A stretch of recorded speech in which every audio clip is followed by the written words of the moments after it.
empezar con la plática. Básicamente va a estar dividida en dos partes. Bueno, la primera parte es como la parte teórica, donde vamos a explicar, bueno, voy a explicar pues de dónde surge esto de la teoría polivagal, cuáles son las características de la teoría polivagal, y al final vamos a ver algunos lugares o algunas aplicaciones de esta teoría en el ámbito de la psicología. Entonces, bueno, así más o menos va a estar la plática. Bueno, vamos a empezar un poco con unir dos componentes que nos van a ayudar a entender un poco en qué va este modelo o este tipo de terapia o esta teoría. Entonces, bueno, nos tenemos que remontar un poco a finales de los 1800, donde aparece la teoría de James y Lenk, vemos ahí en las fotos. Bueno, ellos empezaron a generar una hipótesis sobre cómo era que aparecían las emociones. Y como les decía, esta teoría fue generada por ambos de forma diferente, pero después se unió pues esta teoría en 1884. Esta teoría de James y Lang es la que de alguna manera podemos decir da origen a lo que hoy conocemos como la psicofisiología. Y bueno, ¿por qué? Bueno, pues porque básicamente esta teoría propone lo siguiente. Dice que, bueno, cuando existe un estímulo, cualquier estímulo en el exterior o en el interior, aparece una reacción fisiológica. Esa serie de reacciones fisiológicas van a llegar a la corteza cerebral y a partir de esa identificación en la corteza cerebral es que vamos a sentir una emoción o vamos a darnos cuenta que tenemos una emoción. Entonces, en general, esta teoría afirma que los estímulos causan cambios fisiológicos en el cuerpo y que estos a su vez van a dar lugar a las emociones. Entonces, en este caso es importante entonces entender esta línea. Es primero los estímulos, la reacción fisiológica y aparecen después las emociones. Esta teoría también, bueno, establece que, bueno, la relación hay, bueno, está la parte de las experiencias relacionada a esta situación de los eventos o estímulos que vivimos, pero bueno, esa respuesta fisiológica se va a dar por el sistema nervioso autónomo y va a generar una serie de reacciones a partir de lo que se identifica o los sentidos se identifican, pues van a generar una serie de reacciones y esas reacciones son las que van a generar que nosotros sintamos la emoción. Entonces, a diferencia de otras teorías, hay otras teorías que hablan de las emociones. Esta teoría dice que en realidad primero sentimos las reacciones fisiológicas y después ya aparece la emoción o nos damos cuenta de la emoción. Entonces, bueno, la frase que está aquí es la que representa de alguna manera lo que esta teoría menciona. Dice, no lloro porque estoy triste, sino estoy triste porque lloro. Es decir, primero aparece la señal fisiológica, y en este caso el llanto, y a partir de ahí entonces aparece la emoción que se llama tristeza. Entonces, esta teoría entonces le digo, menciona que entonces las emociones surgen a partir primero de las reacciones fisiológicas y después ya nos damos cuenta de la emoción que estamos teniendo. Bueno, esto es retomado mucho tiempo después por un neuropsicólogo, un neurocientífico que se llama Antonio Damasio, y él crea una teoría, bueno, él habla de esto de la regulación, niveles de regulación vital. Él retoma un poco esta parte y bueno, si le pediría que veamos este esquema no de izquierda a derecha, sino de derecha a izquierda. Quiero que vean que primero aparece algo que se llama la regulación vital básica. ¿Qué quiere decir eso? Bueno, que en general, ¿a qué se refiere la regulación vital básica? Bueno, básicamente son todas aquellas respuestas que nuestro organismo tiene para poder bueno, vivir y enfrentar situaciones específicas. Ahí se habla de la cuestión metabólica, de la cuestión biológica, y bueno, todo lo que tiene que ver con las señales internas que vamos a tener. Entonces, bueno, esas señales internas, ese funcionamiento interno tiene que estar regulado, tiene que estar equilibrado. Si está equilibrado, entonces, bueno, a partir de un estímulo, como ya veíamos, va a generar una serie de respuestas normales y entonces va a generar algo que se llaman las emociones. O sea, las emociones son, entonces, según este modelo, retomando el modelo anterior, es a partir de las señales internas que estoy teniendo, esa información llega a mi cerebro y entonces yo me doy cuenta que tengo una emoción. A partir de ahí, bueno, pues hay una serie de emociones que existen, pero bueno, este autor dice que, bueno, una cosa son las emociones, que es esa, darme cuenta de que estoy teniendo una reacción fisiológica a partir de un evento, y cuando yo le pongo un nombre a esa emoción y cuando yo bueno, ya digamos, la concientizo, la hago consciente, entonces a eso le llama sentimientos. Entonces, los sentimientos es como la interpretación ya a nivel de corteza más elevada que hacen las personas a partir de las emociones que surgen a partir de las señales fisiológicas. Y después viene pues ya la parte de la razón desarrollada y ahí vemos el apartado que dice conciencia. Entonces ya en la conciencia, bueno, la persona ya se da cuenta qué emoción tiene, que ya tiene un nombre y entonces ya puede empezar a saber qué hacer o de manera general qué está sucediendo para poder tomar alguna decisión. Como ven, bueno, este esquema tiene flechas hacia la derecha a izquierda y de izquierda a derecha. Entonces, bueno, eso tiene que ver porque este autor, Damasio, menciona que va a haber siempre una regulación entre todos estos. Si hay alguna alteración, por ejemplo, en la regulación básica, o sea, en esas respuestas fisiológicas, o una inadecuada identificación de emociones, pues va a llevar a que no tengamos adecuadamente entendido qué sentimientos estamos teniendo y eso va a llevar a que en algunos casos tomemos malas decisiones. Entonces, según esta teoría, muchas veces pensamos que la parte racional es a partir de lo que tomamos decisiones, pero en realidad, y como vamos a ver más adelante, pues esto no es siempre así. Pareciera ser que más bien nuestro cuerpo, antes de que llegue toda la información a nuestra corteza y que sepamos qué hacer, ya nuestro cuerpo mandó señales bueno, primero para que ya la persona pueda saber qué hacer en determinada circunstancia. Pero si no hay un adecuado reequilibrio fisiológico o básico, según esta teoría, pues vamos a tender a tomar malas decisiones. Y en general, por ejemplo, ya vemos ahí el campo de la psicología, cómo según esto, si hay estas alteraciones en esa regulación vital básica, pues probablemente a lo mejor no sepamos cómo resolver un problema, o a lo mejor estemos dándole vueltas a un problema, o no tomemos a lo mejor la decisión más adecuada para resolver algún problema. Con esta teoría que ya Damasio retoma, le llama la teoría del marcador somático. Básicamente menciona esto que le decía hace ratito, dice, explica el papel de la emoción y el sentimiento en la toma de decisiones. Es decir, según este autor, para tomar una decisión razonada, en realidad sí aparece mucho la parte de las emociones y los sentimientos. Es decir, como que es algo que le da el sustento a esa toma de razón, a esa decisión. Si nosotros no tenemos adecuadamente un control emocional o fisiológico, probablemente tomemos malas decisiones. Dice, nuestras experiencias previas nos hacen almacenar una serie de sensaciones debido a respuestas musculares y hormonales, agradables o desagradables relacionadas con cierto estímulo. Es a esta parte lo que él le llama, por eso le llama el marcador somático, es decir, nuestro cuerpo ya aprendió desde pequeños, estamos reaccionando y sabemos cuando algo hace frío, cuando hace calor y sabemos qué hacer ante estas circunstancias. Dice, esta relación entre estímulo y estado emocional sería lo que él denomina marcador somático. Es decir, somático tiene que ver con el cuerpo bueno, esta parte de la emoción y la razón pues es la que se va a unir, es el cuerpo, por decirlo, el cuerpo nos ayuda entonces, un cuerpo equilibrado, unas respuestas fisiológicas equilibradas nos van a ayudar a tomar una buena decisión. Entonces, de manera simple, él menciona que esta teoría del marcador somático, entonces, habla de que es importante los mecanismos emocionales, recordando que los mecanismos emocionales están dados por estas respuestas fisiológicas, ese equilibrio fisiológico, más los procesos cognitivos son los que van a hacer que podamos decidir, que es lo que hace que los humanos decidamos. Pero entonces, si hay una alteración en los mecanismos emocionales o en las respuestas fisiológicas, en el equilibrio fisiológico o en los procesos cognitivos, entonces vamos ahí a tener problemas para tomar decisiones. Bueno, entonces, a partir de esta es la teoría que él maneja y bueno, hay muchos libros en los cuales él expone por qué él considera esto, él ha hecho inclusive experimentos y bueno, menciona ahí en todos sus libros cuál es pues, la razón por la cual él tiene esta teoría. Entonces, bueno, paralelamente, otro autor empieza a trabajar lo que se llama la teoría polivagal, que es la que vamos a trabajar.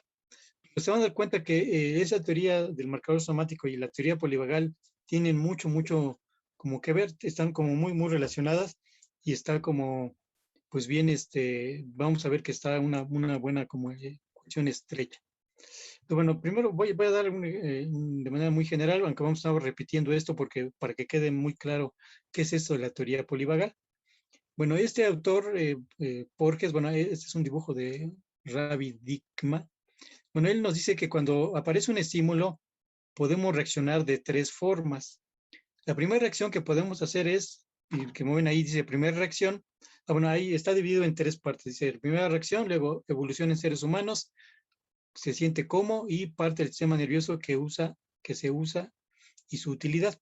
Entonces, bueno, cuando la primera reacción que tenemos ante un evento, si esa reacción es de seguridad, es decir, que si sentimos pues que reaccionamos a un estímulo, por ejemplo, vemos a una persona que hace mucho tiempo no vemos, entonces si mi primera reacción es de seguridad, o sea, me siento seguro y me siento confiado de que esa persona es mi amigo o mi amiga, bueno, entonces voy a responder, se va a activar algo que se llama ahí el nervio vago mielinizado, que ahorita vamos a ver qué es esto del nervio vago mielinizado, y básicamente me va a llevar a algo que se llama, dice ahí, el compromiso social, o sea, me va a ayudar a relacionarme con la persona. Me voy a sentir seguro, por eso voy a reaccionar con la persona, y menciona aquí que este nervio vago mielinizado es como el más reciente.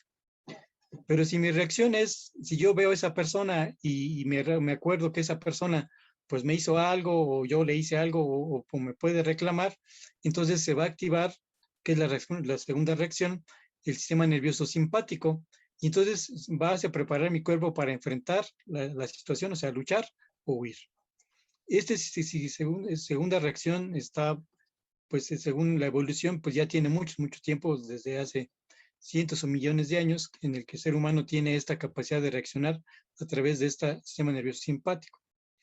Ahora, si es demasiado el evento, si es algo que efectivamente me puede inclusive pensar que esa persona, no sé, me va a hacer un daño muy grande, puedo reaccionar entonces una tercera reacción. En esa tercera reacción voy a ver que es una amenaza inclusive contra mi vida. Entonces ahí se va a activar el vago no mielinizado, y las reacciones que puedo tener es congelarme o desmayarme. Bueno, ahí dice fingir muerte, pero desmayar. Entonces, bueno, eso es en general lo que dice la teoría polivagal, que se llama polivagal porque, como ven, entonces ahí aparecen dos vagos, el vago mielinizado y el vago no mielinizado. Entonces, esta teoría dice que no solamente tenemos un solo vago, un nervio vago, el décimo par craneal, sino que tenemos dos tipos de nervio vago. Uno que está mielinizado, o sea, que tiene mielina, que tiene ese recubrimiento para que pueda viajar más rápidamente la señal, y también tenemos ese vago que no está mielinizado, pero que ambos van a ayudarnos a reaccionar de alguna manera determinada. ¿De qué va a depender esa reacción? Pues de lo que sentimos. Si nos sentimos seguros, va a reaccionar el nervio vago mielinizado. Si nos sentimos con una amenaza muy fuerte, pues se va a activar el vago no mielinizado. Y si sentimos peligro severo o moderado, el vago no va a reaccionar, y el que se va a activar va a ser el sistema nervioso simpático. Y ahí hay otra serie de nervios que se van a activar, ¿no? Entonces, bueno, en general, entonces menciona ahí una nota. La teoría polivagal otorga una gran importancia al compromiso social como un componente para mantenerse saludable física y psicológicamente. Entonces, bueno, a partir de eso, entonces lo ideal sería que en general pudiéramos siempre sentirnos seguros en lo que hacemos, con quien estamos, con lo que estamos haciendo, porque entonces ahí bueno, se va a activar el nervio vago mielinizado, y vamos a estar, digamos, funcionando adecuadamente. Pero va a haber ocasiones en las que efectivamente va a pasar situaciones que nos impliquen que pues, tengamos que reaccionar de una manera determinada. Entonces, bueno, ahí se da el paso al sistema simpático para que reaccione. Y en algunas ocasiones la situación es muy fuerte, y entonces pues nos podemos quedar paralizados o quedarnos como eh, muy quietos, ¿no? Entonces eso ahí se activa el vago no mielinizado. Entonces, bueno, pero aquí entonces lo que se prioriza, y bueno, lo que vamos a ver más adelante, es que la teoría polivagal, a partir de esto que este autor menciona, pues lo que debemos hacer es tratar de llevar a las personas a que estén en un estado de seguridad y de compromiso social. Bueno, entonces, de manera general se dice, y ya decíamos ahí, que la primera reacción, que es la primera fase, que dice que está relacionada con conductas de inmovilización, o sea, la que veíamos hasta abajo, o sea, esta tiene que ver con un nervio vago que dice, la primera fase está relacionada con conductas de inmovilización y está regulada principalmente por el núcleo dorsal motor del vago. Entonces vemos ahí el núcleo dorsal ventral del vago, y es ese vago, que es el vago no mielinizado, el que va a reaccionar o se va a activar cuando haya una situación de mucho peligro, y entonces nos inmoviliza o nos paraliza. Ese es el nervio vago y va a surgir de ahí del núcleo dorsal del motor del vago. Y ahí lo ven el 10. La segunda fase, que es cuando se activa la respuesta simpática, que es la de luchar o huir, pues bueno, ahí vemos dónde aparece ese nervio, dónde están los nervios que activan esta respuesta parasimpática o simpática y que nos van a ayudar a prepararnos para enfrentar una situación o huir. Y la tercera fase, que es cuando aparece el nervio vago, que vamos a llamar como el que nos ayuda a involucrarnos, está en el núcleo ambiguo, que vemos aquí el núcleo ambiguo y aquí está el nervio vago. Entonces, bueno, entonces aquí este nervio es el que decimos entonces que es el que está mielinizado, es que recientemente, digamos, apareció en los seres humanos y que básicamente nos ayuda a relacionarnos con los demás, a poder comunicarnos con las demás personas y sobre todo cuando nos sentimos seguros o seguras. Bueno, aparece entonces un término importante que Porges menciona para esta teoría polivagal, es la neurocepción. ¿Qué es la neurocepción? Bueno, este autor, Porges, dice, ha acuñado el término para referirse a los circuitos neurales que se encargan de distinguir si las situaciones o personas son de confiar, peligrosos o amenazantes en la vida. Es decir, la neurocepción es la capacidad que tenemos todos los seres humanos, todas las mujeres, hombres, de poder saber si algún lugar o alguna situación o alguna persona puede ser peligrosa o puede ser amenazante o puede ser confiable. Y esa es una capacidad que según esta teoría tenemos desde hace mucho tiempo y desde pequeños, o sea, no es algo que aprendemos, sino es algo que tiene ya nuestro organismo a partir de la evolución y a partir de muchas situaciones que ha vivido el ser humano, pues ha tenido que tener esas formas de enfrentarse. Hoy conocemos, bueno, sabemos que el lenguaje puede ser algo importante y la cognición y los pensamientos, pero en realidad hace cientos de años no existía el lenguaje y no podía generarse estas situaciones que conocemos hoy como la cognición. Y entonces, bueno, pero tenía que reaccionar ante los estímulos que estaban afuera, ante el animal que se lo quería comer o ante la otra persona que quería quitarle su comida o su lugar de donde vivía, en fin. Entonces, pues tuvo que generarse en el organismo esa capacidad de aprender a distinguir entre lo que puede ser peligroso, lo que puede ser amenazante, lo que me puede generar un malestar muy grave o lo que es seguro. Entonces, bueno, a esa capacidad que tenemos, entonces se llama neurocepción y todo la tenemos presente. Entonces, bueno, vamos a hacer un ejercicio rápido para ver eso de la neurocepción. Entonces, bueno, ahorita les voy a pasar 3 imágenes. Entonces, les voy a pedir que cuando les pase la primera imagen, ustedes van a ver qué sienten. Solamente no piensen, sino solamente qué sienten en su cuerpo. Si sienten algo como late su corazón o su estómago o sus manos, sus músculos. Primero sientan, bueno, vean qué sienten. Y la segunda es qué les da de acción, qué acción quieren realizar. Entonces pueden realizar la acción de huir o luchar, la acción de paralizarse o la acción de interactuar o de convivir, ¿sí? Entonces, bueno, entonces les voy a poner la primera imagen y les voy a pedir entonces que la vean detenidamente y entonces traten primero de sentir qué reacciones fisiológicas le genera esta imagen y después qué sensación, qué acción quieren realizar, si luchar o huir, paralizarse o interactuar. Entonces va a la primera.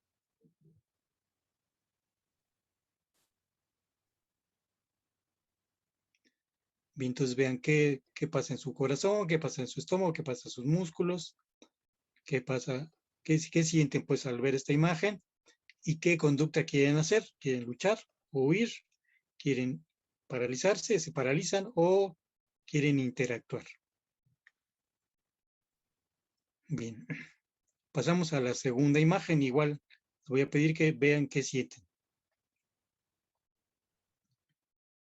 Creo que vean esa imagen y que a lo mejor ustedes están ahí. ¿Qué sensaciones les genera en su cuerpo, en su corazón, en su estómago, en sus músculos? ¿Y qué acción quieren hacer? ¿Quieren luchar o huir? O sea, movilizarse, inmovilizarse o paralizarse o interactuar. Estoy bloqueado porque ha caducado. Claro. Y ahora esta tercera. Traten de ver igual qué pasa cuando la ven, qué pasa con sus señales fisiológicas, sus respuestas fisiológicas. ¿Qué pasa y qué quieren hacer? ¿Quieren luchar o huir? ¿Quieren, se paralizan o quieren interactuar? Bien. Pues bueno, esto que hicimos ahorita, eso que ustedes sintieron y que ejecutó su cuerpo, se llama neurocepción. Pues bueno, entonces vamos a decir que la neurocepción, dice, nos aporta una explicación de por qué un bebé sonríe o busca acercarse a un cuidador, pero llora cuando se acerca a un extraño. Es decir, un bebé es capaz de poder distinguir quién puede ser peligroso o con quién puede interactuar. ¿De qué depende eso? Pues depende de las señales que identifique el niño y que son señales que ya traemos ahí, más bien que es la capacidad que tenemos para identificar señales que pueden ser de peligro o no y que tienen que ver con nuestra supervivencia. Entonces, bueno, eso es la neurocepción.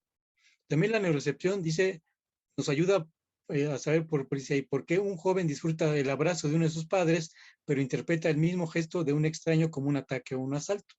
Entonces, ¿cómo sabe cómo una persona, un joven, alguien lo abraza a alguien y cómo puede sentir ese abrazo? Si lo siente como algo agradable o algo desagradable. O sea, la misma acción es el abrazo, pero ¿qué es lo que hace que pueda yo distinguir entre es algo agradable o no? La neurocepción. Y en general, ven cómo podemos a lo mejor, cuando alguien nos habla por teléfono o escuchamos a alguien, cómo escuchar esa voz nos tranquiliza o nos hace sentir bien, o escuchar esa voz nos hace pensar que puede ser peligroso o que puede ser amenazante. O sea, la misma persona, por ejemplo, nuestra mamá, a lo mejor cuando nos pide algo, según como escuchemos el tono de voz y la manera en cómo nos habla, podemos saber si es peligro, si es amenaza, si me paralizo o puedo interactuar. Bueno, esa capacidad que aparece de forma inmediata ante el estímulo se llama neurocepción. También, por ejemplo, la neurocepción es gracias a la cual cuando estamos en una plática que es así muy, muy agradable, o en el caso, por ejemplo, de ustedes que están haciendo una entrevista y la persona, ustedes ven que la persona, ya sea de entrevista clínica, educativa, laboral o de cualquier otro tipo, ven que la persona, pues a lo mejor habla de manera fluida y se siente segura. Bueno, pues eso tiene que ver con su neurocepción de la persona y también a lo mejor nuestra neurocepción, o sea, va a haber una interacción de las neurocepciones para poder generar ese ambiente a lo mejor agradable o desagradable o tenso en una relación entre dos o más personas. Entonces eso gracias a la neurocepción. Y bueno, también la neurocepción, pues también ahora puede suceder que esté algo mal, que esto que decíamos del sistema nervioso, a lo mejor no esté funcionando bien, a lo mejor nuestro nervio vago esté sobreactivado por alguna situación negativa que vivimos en la infancia, como vamos a ver más adelante, o alguna situación negativa que acabamos de vivir. Todo eso puede hacer entonces que nuestra neurocepción no funcione adecuadamente. Entonces, por ejemplo, las personas que acuden a terapia, muy probablemente en muchos casos su neurocepción no está funcionando adecuadamente y entonces por eso les cuesta trabajo a lo mejor enfrentar alguna situación específica. Pues bueno, en general, entonces, esta neurocepción nos puede llevar, como ya decíamos, a estrategias defensivas o a involucrarnos. Todo eso va a depender, pues, de nuestro sistema nervioso y específicamente, a partir de esta teoría, del nervio vago. Pues bueno, ese nervio vago nos va a ayudar a evaluar si hay algún riesgo, si el ambiente parece seguro y si no, inhibir las situaciones. Bueno, si es que lo sentimos seguro, entonces inhibimos lo que las defensas primitivas, como menciona ahí, para poder relacionarnos. Pero si no, entonces aparece la señal de pelea o de huida para enfrentar esa situación. Bueno, todo eso está generado, según este autor, por algo que él llama la neurocepción. Y bueno, esta parte de la neurocepción ha evolucionado ya como veíamos, y según esto, por este nervio que se ha dividido en dos, el nervio vago mielinizado y el nervio vago no mielinizado.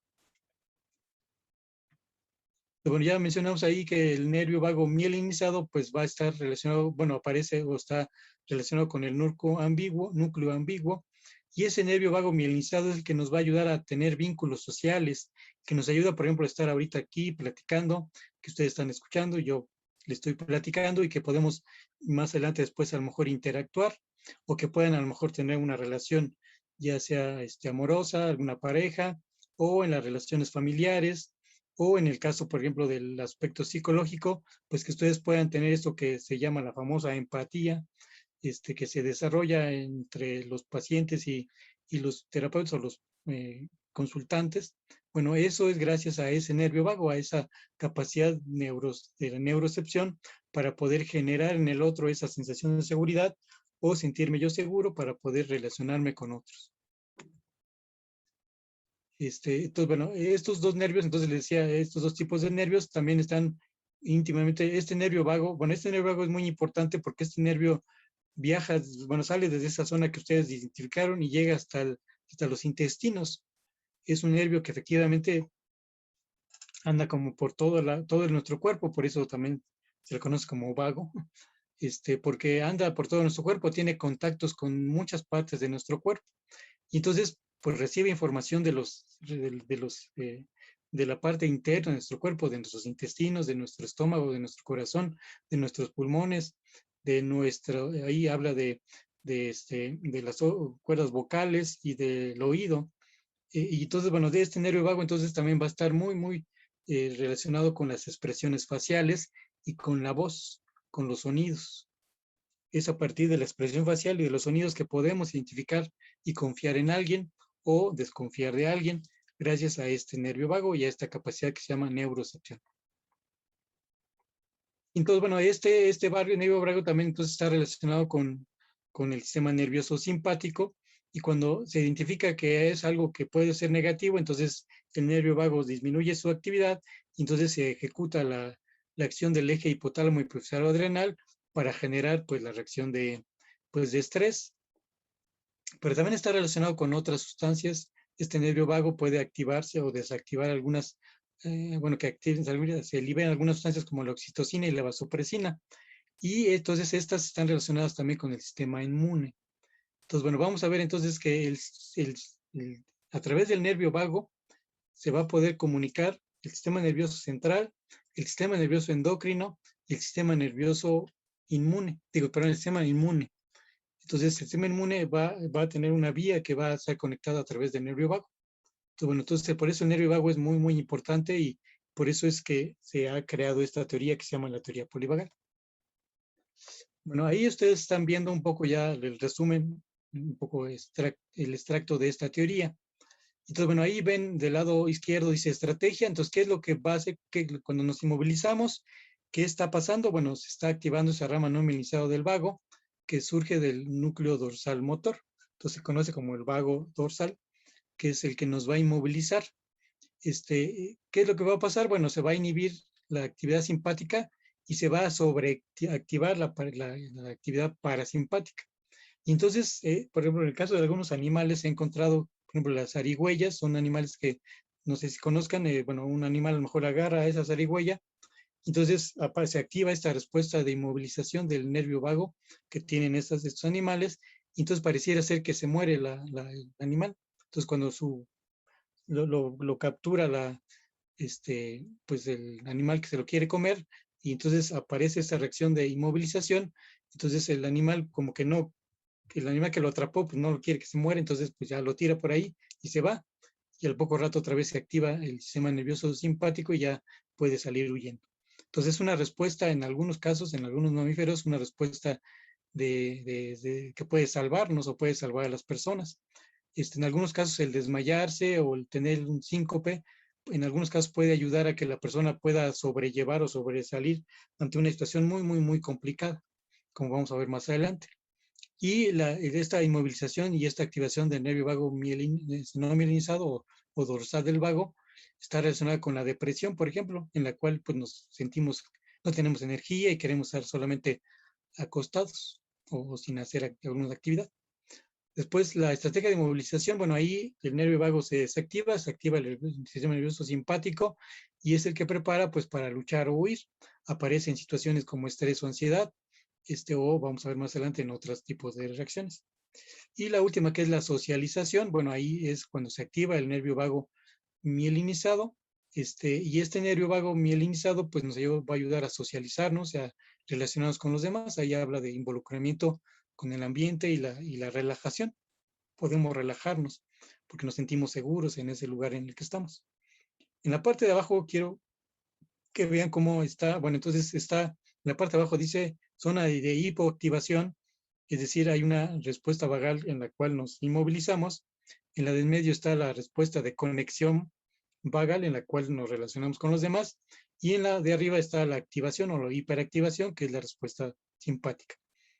Entonces, de forma normal y natural, lo que esperaríamos es que los seres humanos estuviéramos más en la parte del medio, es decir, en esta parte de la respuesta vagal ventral de conexión social, en la cual podamos interactuar, relacionarnos con los demás, con las personas que estamos, que vamos en el transporte o vamos a la escuela o en la familia o en el trabajo, bueno, que nos podamos relacionar de forma adecuada.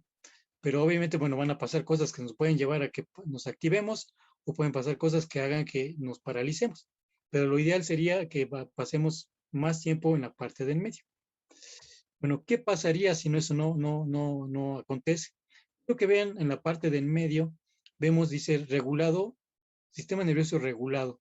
Quiero que vean una curva, ahí como hay una curva que a veces sube, a veces baja, y bueno, en general así es como esperaríamos que las cosas sucedieran.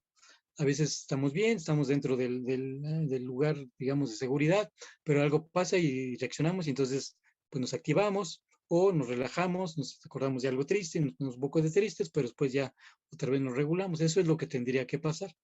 Vean lo que pasa con un sistema nervioso desregulado, vean la línea punteada, cómo pasa de la activación y después se baja hacia la parálisis y ahí se mantiene un rato y luego otra vez se va hacia la activación y otra vez hacia la parálisis, es decir, y hay muy poco tiempo que pasa o no se detiene pues en la parte del medio, en la parte de la seguridad, la parte del compromiso social. Bueno, este es lo que la teoría polivagal dice, que estas son las personas pues, que requerirían apoyo, apoyo psicológico, apoyo a partir de la teoría polivagal, de algunas actividades, pues para ayudarlos otra vez a que retomen esto que vemos de esta línea curveada, en la que normalmente a veces va a pasar cosas que se va a estar activado, otras en las que va a estar paralizado, pero en general va a estar de una forma regulada. Entonces, bueno, muchos pacientes, sobre todo vamos a ver más adelante, pacientes que tienen o han vivido situaciones muy complejas, muy complicadas durante mucho tiempo, violencia, cuestiones de muertes fuertes o cuestiones muy negativas, pueden estar en esta situación de disregulación. Y esa es la forma en cómo su sistema nervioso, en este caso el nervio vago, interactúa. ¿Sí? Bueno, este esquema es el esquema en el que podemos ubicar cómo podemos ver en día a día esta parte de cómo se activa el nervio vago. Vemos otra vez aquí en la parte de abajo una curva que va subiendo y bajando. Bueno, esto es lo normal, esto es lo que tendría que pasar. A veces a lo mejor estamos aquí y de repente aparece algo que nos pone enojados, que nos pone irritados, que nos frustra, que nos da miedo, que nos da ansiedad y nos puede llevar a esta situación de lucha-huida y esta vez es tan grande que nuestro cuerpo pues lo que tiene que hacer es paralizarse, entonces podemos pasar esta parte de la depresión, vergüenza o aislamiento, soledad, sobre todo en esta época en la que hemos perdido personas o hemos perdido cosas importantes, pues es normal que pasemos a esta zona. Pero la idea es que después de un tiempo podamos ir desactivándonos y otra vez llegar a la parte que está abajo, que es el compromiso social. ¿Cómo sabemos que estamos en esa área? Pues bueno, ahí habla de que tenemos curiosidad fundamentada en el presente, hay conexión y seguridad dirigido hacia el ambiente y los demás, compasión, conciencia en el presente, en fin, todas esas emociones que conocemos como emociones que nos ayudan a relacionarnos con los demás. Entonces, bueno, eso es lo que normalmente tendría que pasar, así ven esta curva que va pasando, pero hay gente que o se queda mucho tiempo en la activación o se queda mucho tiempo en la paralización y le cuesta mucho trabajo pasar al compromiso social. Y eso es por diferentes circunstancias que ha vivido, como eventos negativos o traumáticos. Pero bueno, eso es algo que vamos a ver más adelante. Entonces, en general, bueno, esto es lo que vamos a llamar como la teoría polivagal. Esto es lo que tiene que ver con lo que llamamos la teoría polivagal. ¿Sí?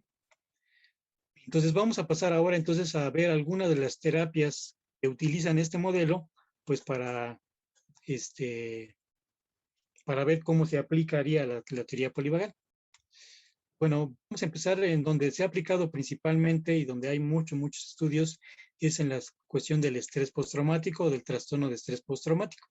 Vemos en esta gráfica como, bueno, aparece un evento de estrés, un estrés que nos lleva a un estrés agudo, pero el evento a lo mejor es muy grande y sobrepasa nuestras capacidades, sobrepasa pues las habilidades que tenemos para enfrentar las circunstancias, y entonces eso nos lleva a, en algunos casos, lo que hace el cuerpo es generar como una especie de, como de que se apaga eso, como que se guardamos esos sentimientos, y pareciera ser que ya estamos bien, ahí se llama la fase de transición y pareciera ser que ya pasó el evento y que ya lo superamos, pero de repente vivimos después de 1, 2, 3 años o muchos años más, puede aparecer algún estímulo que active otra vez como el trauma que originó ese evento, esa situación negativa, y entonces eso lo vamos a llamar trastorno de estrés postraumático, y si eso se prolonga durante mucho tiempo, entonces va a ser trastorno de estrés crónico. ¿Cuál es el problema del trastorno de estrés? Bueno, primero, esto aquí vamos a ver que el trastorno de estrés postraumático tiene 3 componentes importantes.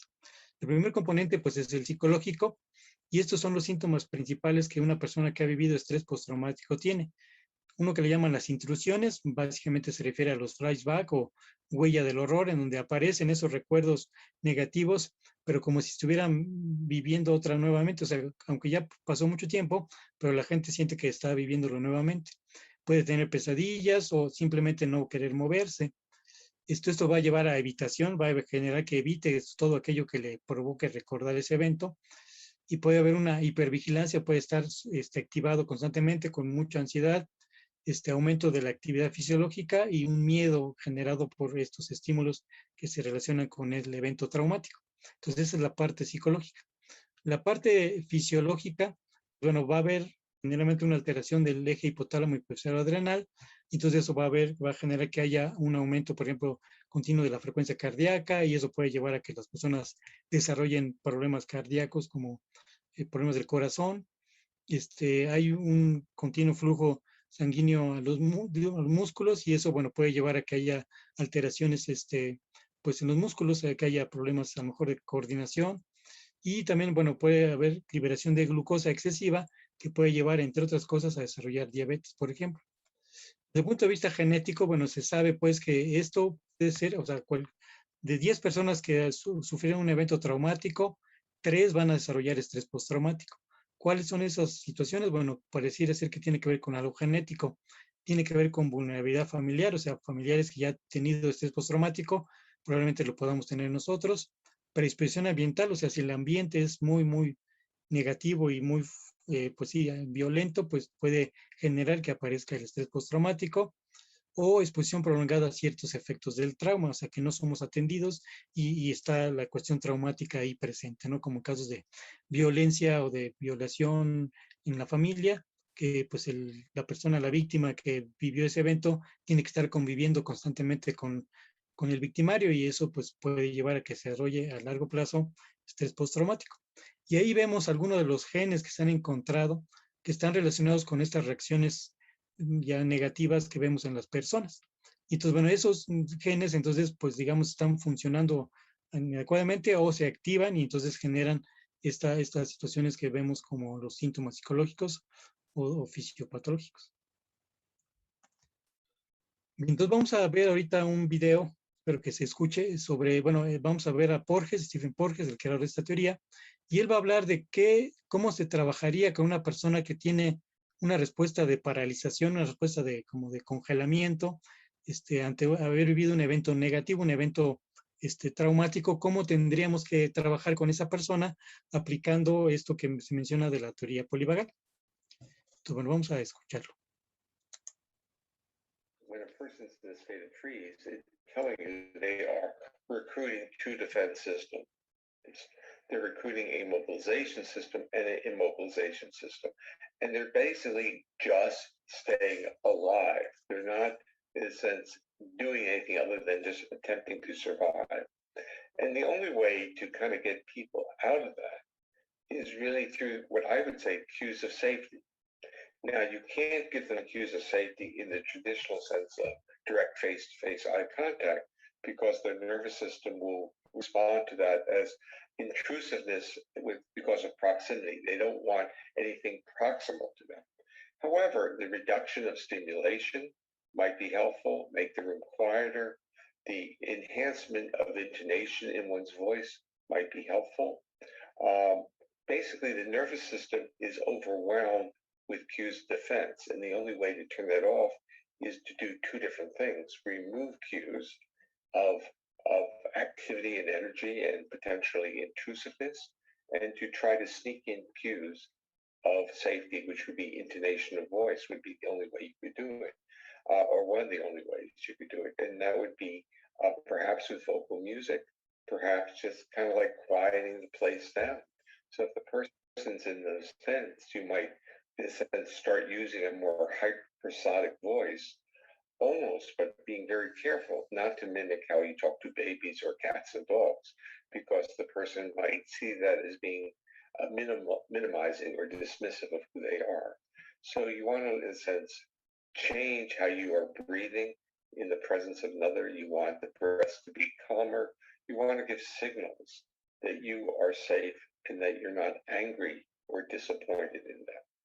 Remember, when the body is in that state, that body is in the state of profound autonomic defense. So it's looking for a cue to disappear even more. So to change or reach a person in a free state is, I'm going to say it's almost a hypothetical question, because it is a difficult task to achieve. Because we are human beings, and what that means is we have sensitivities to triggers as well. And if a person who is next to us is in a state of freeze, they're sending cues to us that our body really doesn't like. So we have to, in a sense, move into a very strange state, which is a state of both self-compassion, where we acknowledge that we are a human being reacting to those cues, and a sense of compassion for the client or for the person who you're trying to be helpful to. And once you get into this other sense of the ability of self-compassion and understanding of your own reactions and a respect for the reactions of the others, and you start realizing that your role is to de-escalate that individual's defense systems. In a sense, it's almost like a Star Trek metaphor, where they're using energy shields to protect the starship. When a person... Entonces, vemos cómo algo que a lo mejor ustedes han hecho, una persona cuando está en una situación de crisis y está paralizado, pues bueno, ahí habla de cómo tenemos que llegar a la persona, como con un tono de voz, con una expresión facial, digamos, tranquila.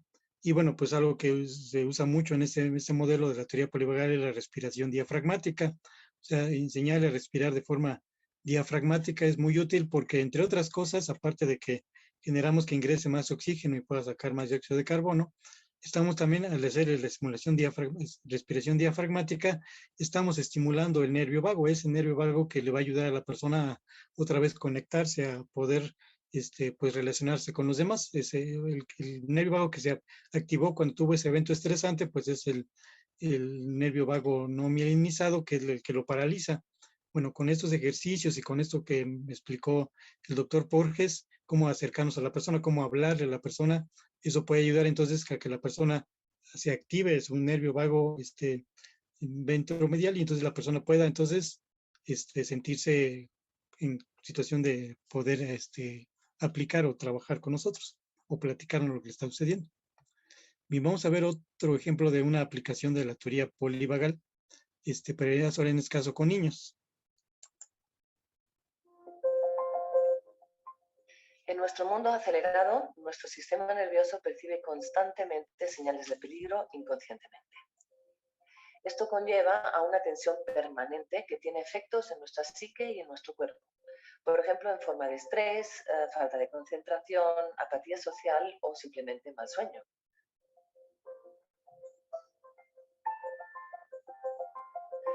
Mi nombre es Daniela Zambrana, soy terapeuta corporal, licenciada en el sistema SSP. Este protocolo de seguridad y sonido es un programa de entrenamiento auditivo desarrollado para aliviar nuestro sistema nervioso. La música, procesada de forma especial, llega al nervio vago, que es nuestro nervio de relajación, a través del oído medio y lo estimula directamente. El nervio vago es uno de los nervios más grandes de nuestro sistema nervioso e influye en nuestros órganos más importantes. Tiene un gran efecto en nuestro bienestar y en nuestra capacidad de relajarnos. El SSP se utiliza con éxito, por ejemplo, en la gestión de traumas y estrés, en el autismo, déficit de atención y hiperactividad, en trastornos de sueño, en dificultades de concentración y aprendizaje, así como para aumentar la creatividad y el rendimiento. Acompaño a mis clientes con SSP online o de forma presencial. El proceso dura entre 5 o 10 días, alrededor de 1 hora diaria. El SSP nos ayuda a sentirnos más tranquilos, seguros, equilibrados y manteniendo la calma en situaciones difíciles.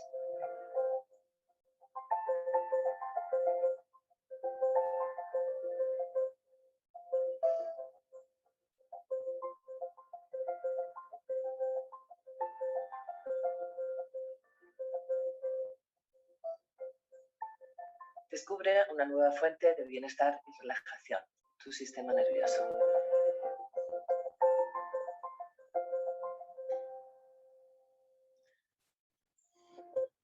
Eso fue como un anuncio. Pero bueno, ahí vemos cómo ese sistema lo que hace es estimular a través de una serie de sonidos el oído medio, donde el nervio vago tiene una inervación.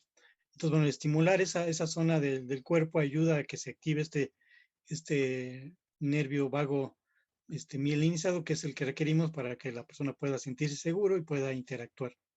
Veíamos a mí, no sé si vieron ahí en el video, que había personas que hacían inclusive bostezaban. Bueno, el bostezo, generar el bostezo a través de la respiración o emitir palabras, cuando saca el aire la persona y dice una palabra, por ejemplo, o sea, como así como de sacar la atención. Bueno, el repetirlo varias veces, muchas veces durante el día, puede ayudar a que se active ese nervio vago, que es el que queremos para que la persona se sienta segura y pueda, pues, interactuar. Y bueno, aquí hay una revista que se publicó un trabajo que hicieron el doctor Porge y su esposa, que se llama Avances recientes en la teoría polivagal y el papel de la oxitocina en la neurobiología de la monogamia. Y bueno, pues ellos ahí básicamente lo que exponen es cómo efectivamente la oxitocina, que bueno, antes se pensaba que solamente estaba relacionada con la cuestión del parto, que ayudaba a que pues el parto fuera lo menos complicado y doloroso, pues también está relacionado básicamente con la interacción y básicamente con el contacto físico. Y bueno, pues pareciera ser que también la liberación de esta oxitocina pues depende mucho de ese nervio vago que hemos estado hablando. Y entonces, bueno, él menciona que este nervio vago estimula algunos otros, por ejemplo, cuando hablamos o cuando nos expresamos con alguien o platicamos, pues va a ayudar a que se libere una serie que haya una serie de reacciones y entre ellas se puede liberar la oxitocina.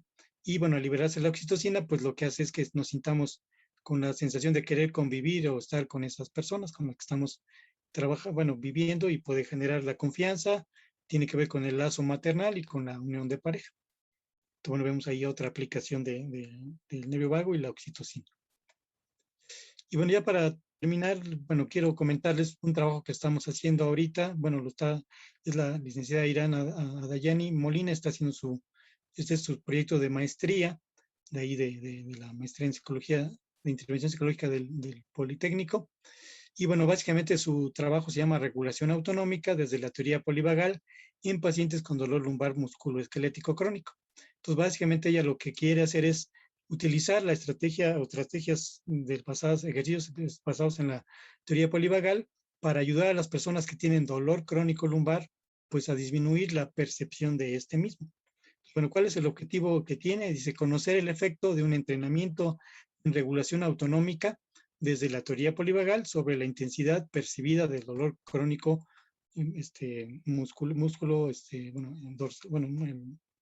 muscular. ¿Cuáles son los objetivos específicos? Bueno, que aparte de percibir, identificar conocer la parte de cómo se regula esta respuesta de dolor. También se quiere evaluar también la parte de qué tanto ayuda, por ejemplo, a disminuir la ansiedad en esos pacientes y la depresión y el pensamiento catastrófico, que son 3 elementos básicos de personas que tienen dolor crónico lumbar. También, pues, a ver si también a partir de eso hay cambios en señales fisiológicas como la temperatura y la frecuencia cardíaca, que podríamos a partir de ahí evaluar si se está viendo un cambio a nivel del sistema nervioso autónomo. Y bueno, también ver si esto también ayuda a que la persona pueda, pues, aplicar esto, no solamente cuando acabe el tratamiento, sino un mes después. Entonces, básicamente su diseño es que va a ser 6 sesiones de intervención, una en la que se va a hacer la se van a aplicar, va a haber un perfil de estrés, donde se va a evaluar la temperatura, la frecuencia cardíaca, se va a aplicar una escala numérica de dolor, la escala de ansiedad y depresión, la escala de catastrofismo, pensamientos catastrofistas del dolor, y un cuestionario que mide la parte del qué tanto la ha inmovilizado o no el dolor. Se va a hacer la intervención con 6 sesiones y después el post se va a hacer las mismas mediciones y un mes después se va a hacer el seguimiento para ver si hubo resultados y esos cambios se dan más tiempo. Y bueno, básicamente ahí vemos que la variable independiente pues es el entrenamiento en regulación autonómica basado en técnicas de la teoría polivagal. Y bueno, vemos que la idea es la idea es modificar la percepción de dolor, la intensidad de dolor percibido, pero también la idea es ver si cambian los síntomas de ansiedad, depresión, pensamientos catastrofistas, temperatura periférica y frecuencia cardíaca. Entonces, eso es lo que quiere hacer esta licenciada. Bueno, ya para terminar vamos a ver un video, bueno, de dónde sacamos estas técnicas de cómo se aplica la terapia polivagal. Bueno, vamos a ver un video de una autora que es donde básicamente hemos sacado muchas de las estrategias para hacer la intervención psicológica la intervención psicológica en entrenamiento en regulación autonómica basada en la teoría polivagal. Entonces vamos a ver, es muy breve y para que conozcan ustedes la autora de este libro.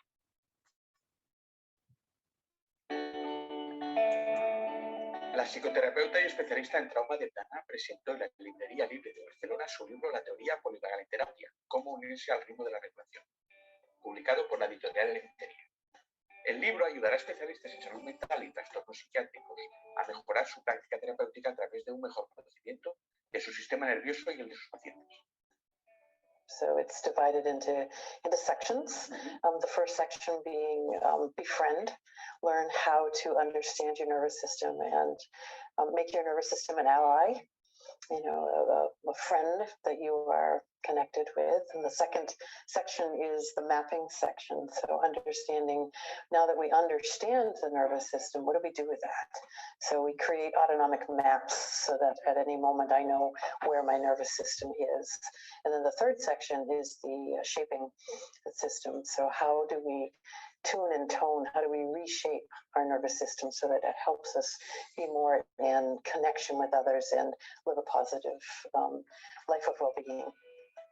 El libro desarrolla un modelo a partir de la teoría polivagal, creada por Stephen Porges en los años 90 y que da una respuesta fisiológica al trauma y al estrés. Pero, ¿cómo responde el sistema nervioso ante un trauma? So the nervous system has 3 responses. We have the safe social connection where we can really reflect on a traumatic experience and make sense of it in some way, move on, move through.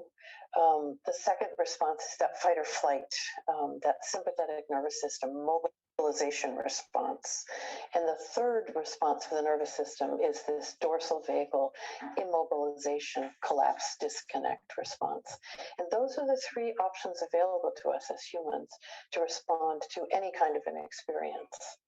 Dana destacó también la importancia que tiene para todas aquellas personas que han sufrido una experiencia traumática entender su sistema nervioso. So for a trauma survivor, understanding their nervous system through the lens of polyvagal theory gives them the understanding, the awareness of how their nervous system responded to courageously protect them from the traumatic experience that was happening. And again, it takes the meaning out of it. For many trauma survivors who had that dorsal vagal collapse response, they are then met in the world with blame which then becomes shame. And so to understand that your nervous system simply did what it felt in the moment was necessary to help you survive takes away that blame and shame. And once we remove blame and shame, then there's room for healing to happen. Dana impartirá un seminario sobre cómo aplicar su modelo de teoría polivagal en terapia el próximo mes de mayo en Barcelona. Para esta primera edición ya hay inscritas más de 70 personas. Y la inscripción para el segundo seminario, que tendrá lugar en 2020, ya está abierta.